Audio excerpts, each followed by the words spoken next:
And now, your First Alert 5 weather. Welcome back, everyone. After that snow and that wintry feel that we experienced last week in the mountains, some areas of the state looking absolutely beautiful. Steve Schugert captured this photo from the Wet Mountain Valley looking off towards the Sangre de Cristo Mountains.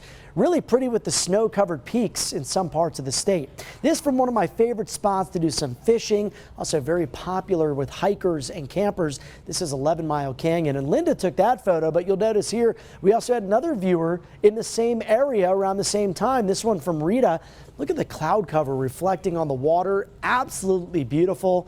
And just another reason that we love so much living in this wonderful state of Colorado. This from one of my favorite places in the state, Breckenridge, with the snow-capped peaks, and this one a fiery sunset seen just the other night here in Colorado Springs. Now today, still some energy moving across the mountains.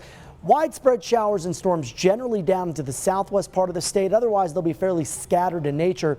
And although we can't rule out maybe an isolated storm reaching I-25 or the eastern plains, storms here very, very hit or miss this afternoon, as I think most of us will stay dry. Then late this week, we'll warm things up as we get some gusty winds, especially as we head towards Friday afternoon. So take a look at Futurecast as we make our way into the afternoon hours. You can see the cloud cover building, and you'll notice most of that rain scattered in nature out across the mountain areas, especially down into southwest Colorado. But still, some of these storms that do survive as they move into a more stable environment, drier atmosphere as well, they'll kind of fizzle out. So even though Futurecast shows a little bit of rain, a lot of this probably struggling to reach the ground. High pressure brings the warmth late this week. Area of low pressure currently over the Pacific Northwest is going to move north of us. So it's not a direct hit.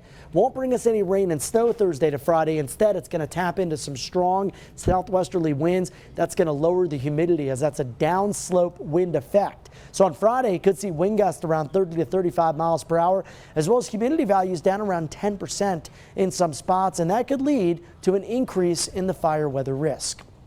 Highs today up a couple of degrees from what we saw yesterday. Mid to upper 80s in the Arkansas River Valley, 83 in Canyon City, 76 for Salida, 79 in the Springs, and 74 in Monument. Here's that super 7-day forecast. There's the reference to the breezy and warm end to the week. Windiest on Friday. Fall begins Saturday, very early in the morning, just before 1 a.m.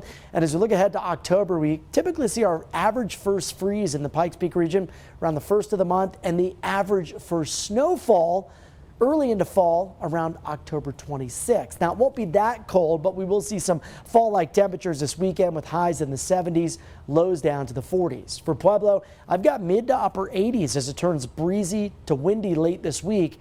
And then as fall arrives, we get some cooler temperatures.